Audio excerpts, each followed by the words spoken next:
Hola amigos, les traigo un nuevo trabajo de investigación. No es un video con más de lo mismo. Todo lo que digo puede ser comprobado. Acá nunca repetiremos mentiras dichas por todos. Espero que este video sea de tu agrado. Y que te unas para seguir compartiendo contigo nuevos aportes. Hoy te presento dos casos de teletransportación. ¿Es posible teletransportarse? Existen casos documentados de teletransportación. Leía en un libro de grandes enigmas que publica Océano del autor Tomás Doreste, donde menciona que había un caso documentado en el siglo XVI de un soldado español que de Filipinas se teletransporta a la Ciudad de México. Con esos antecedentes decidí hacer este video, ya que el mismo Dorestes menciona otros 3 casos de teletransportación también a la Ciudad de México pero que no habían podido ser comprobadas en sus respectivas embajadas. El primer caso era el sucedido al abogado argentino Gerardo Vidal, quien estando en su automóvil con su esposa, en la ciudad de Chascomús en Buenos Aires y dirigiéndose a Maipú, de pronto se vio envuelto en una niebla y apareció en la Ciudad de México 48 horas después, tiempo del cual no tiene memoria, y con su auto mostrando unas marcas en la carrocería como si hubieran pasado una antorcha por ella. Buscando en otras fuentes, se señala que el 3 de junio de 1968 el periódico La Razón de Buenos Aires, bajo el título ¿Qué es esto?, publica el caso de teletransportación de los esposos Vidal ocurrida hacía 2 semanas atrás desde la ciudad bonaerense de Chascomús hasta el Distrito Federal mexicano a bordo de su vehículo Peugeot 403. A pesar de no haber entrevistado al matrimonio Vidal, otros diarios bonaerenses aparte de La Razón, como La Nación, que no menciona la niebla, La Mañana, que menciona los ovnis, también el diario La Capital de Mar de Plata, publican una serie de noticias, cada vez más detalladas sobre el incidente. Afirmaban tener contacto fluido con los familiares directos de los Vidal. Según La Razón, los protagonistas se comunicaron con los Rapalini, que era la familia que esperaba a los Vidal en su casa en Maipú. Ellos dijeron haber recibido una extraña llamada 48 horas después desde el consulado argentino en Ciudad de México, distante a 6.400 kilómetros. En esa llamada el doctor Gerardo Vidal informaba a sus amigos que estaban bien, dándoles la hora exacta de su llegada al Aeropuerto Internacional de Feifa, en la capital del Plata. Este hecho fue dado a conocer por diario La Razón. Los diarios matutinos informaban luego que el cónsul argentino en el Distrito Federal, don Rafael López Pellegrini, había hecho posible el retorno de la familia Vidal a la República Argentina. A cambio les pidió que guardasen total mutismo sobre el caso, para dar tiempo a que las autoridades efectuaran una investigación. También se informaba que el automóvil del Dr. Vidal, un Peugeot 403, fue enviado a Estados Unidos para que le realizaran un estudio, conviniéndose la entrega de un vehículo nuevo de la misma marca y modelo pagado por las autoridades estadounidenses. Los medios creyeron identificar a Martín Rapalini, escribano, como el supuesto familiar o vecino de los Vidal, quien negó conocerlo, y la prensa tomó esta negativa como una confirmación de sus sospechas, pues decían había prohibición de que se siguiera difundiendo el caso. En esas semanas el único testigo indirecto de este hecho fue un joven de apellido Mateico que decía ser sobrino directo de la familia Vidal. Se presentó en el programa Sábados Circulares de Mancera, un programa muy popular en esos tiempos, y en su relato repetía las crónicas de los diarios de la época. Esta historia, más o menos como es contada, fue presentada así por Oscar Galíndez en la Flying South RBU volumen 14, número 5, septiembre-octubre de 1968. Supuestamente Vidal llegó procedente de México al aeropuerto de Feifa. Su esposa, la señora Rafo de Vidal, fue llevada a una clínica privada en estado de shock nervioso. Lo que Vidal cuenta a su familia es que los envuelve una densa niebla. No saben qué les pasó en las subsiguientes 48 horas, cuando tuvieron conciencia ya era de día y se encontraban en un camino que desconocían. Al preguntar todos les dicen que están en México. Sus relojes se habían detenido, pero con ayuda de un calendario sabía que estaban 48 horas fuera de Argentina. Condujo hasta la Ciudad de México en busca del consulado argentino y ahí sucede todo lo anterior mencionado. Galíndez insiste en la cortina de silencio que cayó sobre el caso y que nadie se atrevía a hablar de lo sucedido. También dijo que el apellido Vidal que se publicó desde el inicio era un seudónimo para ocultar los verdaderos nombres, porque la familia pertenecía a un círculo social elevado, aunque Galíndez es el único que lo llama Gerardo Vidal y a su esposa le da el apellido Rafo. En el año 1969, para poner un condimento siniestro al tema, dice que la señora Vidal fallece de leucemia. Con los años el caso se convierte en una leyenda urbana y se mantiene el anonimato de los protagonistas, sin poder verificarse jamás la historia, pero cada que surge el tema ovni, todos recuerdan el evento de los esposos Vidal, Es un tema recurrente en los medios ufológicos y es un caso conocido a nivel mundial. Hasta ahí con tanta prensa informando en 1968 que involucraba incluso al mismo cónsul argentino quien iba a poner en duda este hecho. Pero cada que se quería investigar aparecía alguien que decía conocer a los Vidal o que era familiar de ellos, pero era no solo difícil, sino que fue imposible siempre llegar a los protagonistas. Todo se mantuvo en silencio hasta que el periodista e investigador argentino, Alejandro Agostinelli en el año 1996 investigó estos hechos, gracias a la sugerencia del ufólogo argentino Alejandro Xionetti, quien le dijo: si querés conocer la verdad del caso Vidal, habla con Aníbal Uset. Es director de cine. Pero antes mira una película suya, Che OVNI. Cuando la veas te vas a dar cuenta. Él no te va a contar la historia enseguida. Pero armate de paciencia y llámalo de mi parte. Así Agostinelli se contacta con el cineasta Aníbal Uset, quien reconoce haber armado esta historia. Él había inventado la noticia del caso Vidal con la ayuda del periodista de espectáculos Tito Jacobson y otros amigos para promocionar la película argentina de ciencia ficción estrenada solo 2 meses después de los hechos, la comedia llamada Che OVNI. La película se estrenó el 7 de agosto de 1968 en el cine Normandía y simultáneos. Uset reveló que quien había dado la cara en el programa Sábados Circulares de Mancera era su ayudante personal y actor de reparto Juan Alberto Matejko, que en esa época era un joven estudiante de locución que tuvo un papel fugaz en la película y hoy es un famoso animador televisivo argentino. El periodista Alejandro Agostinelli en su trabajo Coches voladores a estrenar fraudes, rumores y ciencia ficción. Desarrollado junto al español Luis González. En el anuario, Cuadernos de Ufología, número 29, tercera época 2003 Fundación Anomalía. Cita que se entrevistó con el cineasta Aníbal Uset en 1996, quien reconoció haber creado la historia. En tanto, el Matejko que habíamos aparecido en la televisión en esos años como supuesto sobrino de los Vidal se trataba nada menos que de Juan Alberto Muñeco Matejko, conocido posteriormente por su célebre ciclo La Movida del Verano, quien había sido uno de los actores de la pieza cinematográfica. La película Che OVNI por su argumento caótico y bizarro fue destrozada por la crítica y pasó casi inadvertida. Años después señala Agostinelli y cinéfilos famélicos la convirtieron en fetiche de la ciencia ficción argentina, aunque casi todo ha sido parodia, surrealismo y humor involuntario. Uset después de 30 años confesó que toda la bola de nieve que armó lo llevó a callar, dijo. Vino tanta gente a contarme que había conocido a la familia Vidal que empezó a dudar y pensar que su historia coincidió con algo que había pasado. Esa es la fuerza de la mentira, crece pronto y aunque el que la hizo diga la verdad, ya la gente no quiere creer lo contrario, por eso vemos cómo tienen éxito muchos farsantes que dicen ser contactados por espíritus, vírgenes, extraterrestres que les dan mensajes y viven y lucran con su mentira y es que la gente está tan urgida de hacerse nuevas creencias que sea lo que sea que le digan se lo cree todo sin más, se aferra a seguir creyendo en la mentira que le armaron y hasta participa de ella, es fácil agregarse a una historia falsa. Al final todos mienten y nadie quiere ser descubierto.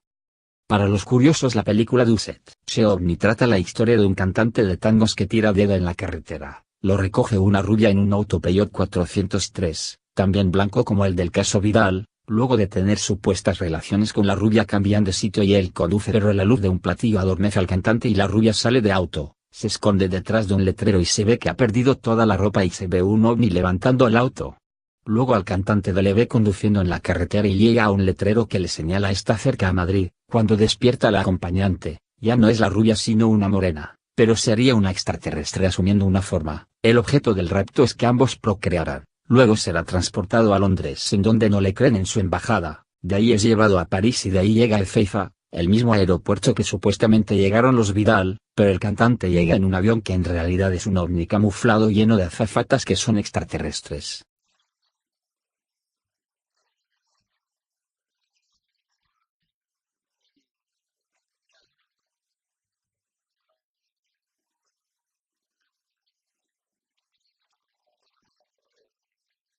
Pero como siempre hay quien quiera aferrarse con uñas y dientes a la mentira y eso lo he comprobado que muchos defienden el caso. En el año 2000 Ángel Díaz dice haber realizado un minucioso estudio del caso, lo que aparece publicado en el Boletín RAO número 36.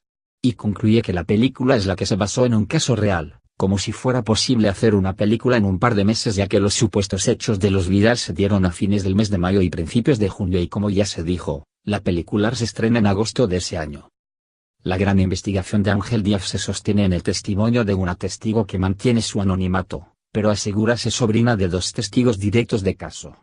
Parece olvidar que el supuesto sobrino que dio la cara en el mismo momento que se desarrollaba la historia era un farsante, un actor y un presentador famoso, pero a él le salió una sobrina en el 2000 y que se rehusaba a dar la cara. Encima dice no ser la sobrina de los Vidal, sino de los Rapallini, que fueron los supuestos primeros contactados con los Vidal y que nunca fueron identificados.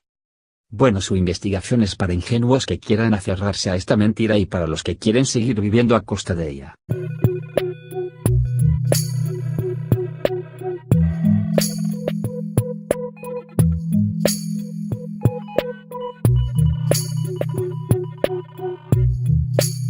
Volvamos al caso del soldado español que en 1593 se dice que estando de servicio en Filipinas apareció de pronto en la Ciudad de México, donde hoy es el Zócalo. Dorest afirma que el caso está comprobado, que figura en las crónicas de las órdenes de San Agustín y Dominica y que además había sido mencionado en el libro Sucesos de las Islas Filipinas, de Antonio de Muerga, un sevillano que fue un abogado y funcionario colonial de alta graduación en Filipinas, Virreinato de Nueva España y Perú. Conocido también por ser historiador, él publicó su libro Sucesos de las Islas Filipinas en 1609, considerado uno de los trabajos más importantes sobre la primera época de la historia de la colonización española de las Filipinas. Cuenta la leyenda que el día 25 de octubre de 1593 de pronto apareció en la plaza principal de la Ciudad de México, hoy el Zócalo, un soldado español, de nombre Gil Pérez, que vestía el uniforme que usaba el regimiento español acantonado en Manila, capital de Filipinas. Al soldado se le notaba desorientado y simulaba hacer guardia. A todos les decía: ¿quién vive? Y llevaba consigo su arcabuz al hombro. La gente lo notaba raro, creían que estaba algo perturbado mentalmente. Luego cayeron en la cuenta de que su uniforme era algo diferente al que usaba el regimiento español en México. Al ser interrogado, este soldado no sabía explicar cómo había llegado, pero contó que su excelencia don Gómez Pérez das Mariñas, gobernador de las Islas Filipinas, acababa de ser asesinado. La noticia del extraño soldado y lo que contaba corrió como un reguero de pólvora por toda la ciudad y este fue acosado por mucha gente que le inquiría su procedencia. El gobernador de las Filipinas, Gómez Pérez das Mariñas, decide realizar una expedición con el objetivo de tomar el fuerte de las Islas Molucas. En una expedición zarpa en la galera La Capitana, de 28 bancos, en la que lleva a remeros chinos a sueldo, no esclavos, por tanto no estaban encadenados e incluso estaban armados. También parten con ellos unos 40 españoles que se embarcaron y la galera iba acompañada de un par de fragatas, galeones y muchos navíos de menor tamaño. La flota se componía de un total de 200 embarcaciones y más de 900 españoles. Los chinos se rebelaron durante la noche del 25 de octubre de 1593, se hicieron con el control de la galera asesinando al gobernador y secuestrando a su secretario Juan de Cuellar y al misionero franciscano Padre Francisco de Montilla. Su objetivo era regresar a China. Esto sucedió frente a la isla de Caca junto a la isla de Luzón, a 24 leguas de Manila, poco menos de 116 kilómetros. Así ponen rumbo a China, pero los vientos los desvían y llegan a Vietnam, donde son apresados por el rey de la Cochinchina, quien les confiscó los 2 cañones así como los objetos robados. Algunos españoles lograron ir a nado, los chinos que pudieron se refugiaron en Malaca y después fueron juzgados en Manila. El sacerdote Francisco de Montilla implora por la vida de Cuellar y logra salvarse. La noticia se conoció pronto en Manila.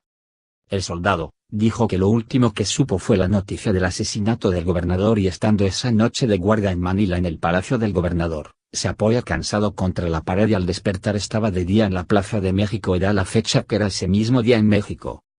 Al abrir los ojos, no reconoce el lugar donde estaba, pero él continuó haciendo sus tareas de vigilancia hasta que fue abordado por alguien que empezó a hacerle preguntas y diciéndole que estaba en un lugar que no podía estar. Hasta ese momento el soldado pensaba que estaba aún en Manila y se quedó pasmado cuando se le informó que se hallaba en México, la capital del Virreinato de Nueva España, a 8.000 millas marinas de distancia, unos 15.000 kilómetros, y teniendo en medio de los dos países nada menos que el Océano Pacífico. Su relato no era verosímil para los mexicanos porque era imposible realizar tal viaje en ese corto tiempo. Un navío tardaba 7 meses en ir de Filipinas a México.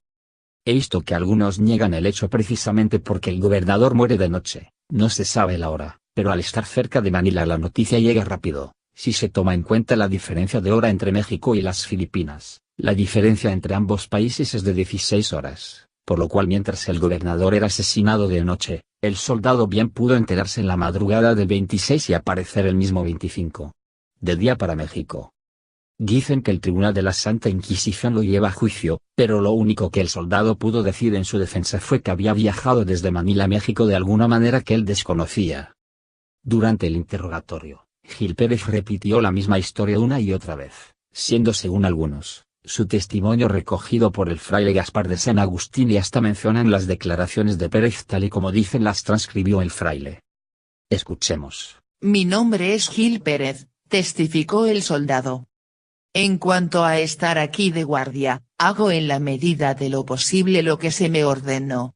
Se me ordenó esta mañana montar guardia a las puertas del palacio del gobernador de Manila. Sé muy bien que este no es el palacio del gobernador y evidentemente no estoy en Manila. ¿Por qué o cómo ha podido ocurrir? Lo desconozco. Pero estoy aquí, y este es algún tipo de palacio, así que cumplo con mi deber en la medida de lo posible. La pasada noche, al gobernador de las Filipinas, Su Excelencia Don Gómez Pérez das Mariñas, le cortaron la cabeza con un hacha y murió por esta causa. Sin embargo, este fraile Gaspar de San Agustín nunca estuvo en México, sino en Filipinas. Además, para 1593 no había nacido, porque Fray Gaspar de San Agustín nace en 1650, así que estas supuestas declaraciones registradas por él es algo totalmente falso. Extrañamente no hay ningún registro del auto de fe, nombre que se le daba al acto público organizado por la Inquisición. La Inquisición envió al soldado a la cárcel por deserción y por la posibilidad de que pudiera estar al servicio de Satanás. Durante 2 meses, Pérez permaneció en un calabozo de Ciudad de México, hasta que llegó un galeón, un barco mercante español procedente de Manila. Este dato tampoco es real ya que en esos tiempos el viaje tardaba como se dijo 7 meses. Supuestamente los tripulantes de ese galeón trajeron las nuevas de que el gobernador das Mariñas había muerto asesinado tal como Pérez había descrito meses antes. Más aún, uno de los pasajeros del barco reconoció a Gil y juró haberle visto la última vez en Filipinas el 23 de octubre. Marchando con la guarnición del palacio. Aunque no sabían que él estaba en la Ciudad de México. Las autoridades de la Ciudad de México decidieron entonces liberar a Gil Pérez y enviarlo a Filipinas. Esto se contradice con lo que escribe Antonio de Morga, en su libro Sucesos de las Islas Filipinas de 1609, en el cual jamás menciona el caso del soldado tal como señala Doreste, que dice que es una de las fuentes que comprobaría este caso. En dicho libro Antonio de Morga, dice que en México no se sabía nada del asesinato del gobernador, y no se supo nada hasta el mes de noviembre de 1594, o sea más de un año. Siendo el caso del supuesto soldado Gil Pérez tan extraordinario, sorprende que él, al igual que la Inquisición, tampoco lo registra. Más bien da testimonio que no habían llegado navíos desde las Filipinas en todo ese tiempo y el primer galeón en llegar, lo hace en noviembre de 1594, y es el galeón Santiago, en el que viene don Juan de Velasco, que un año antes en 1593 había sido enviado por el virrey de Nueva España o Virreinato de México a las Islas Filipinas llevando ayuda y regresaba recién con la noticia de la muerte del gobernador das Mariñas. Algunos historiadores, como Mike Das, objetan que el incidente solo figura en textos escritos de un siglo después de que supuestamente tuvieran lugar los hechos y alberga grandes dudas sobre su autenticidad. Investigadores paranormales del siglo XX que dan crédito a la historia han dado como explicación la teletransportación o el secuestro alienígena.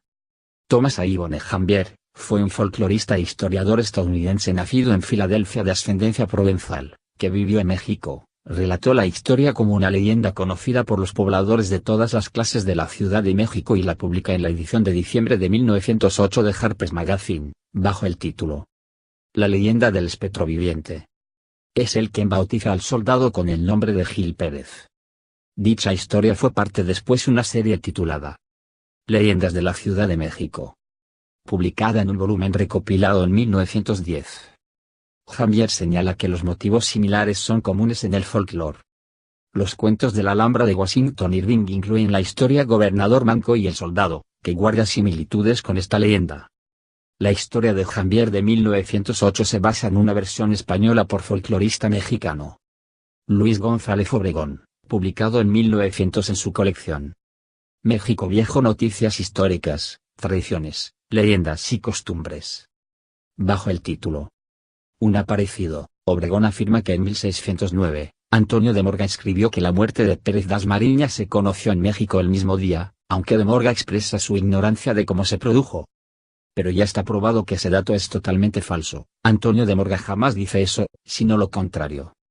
Es él, el que también dice que el hecho está registrado en gruesos pergaminos por cronistas de las órdenes de San Agustín y Santo Domingo. Y añade la historia que narra Fray Gaspar de San Agustín en su libro La conquista española de las Filipinas.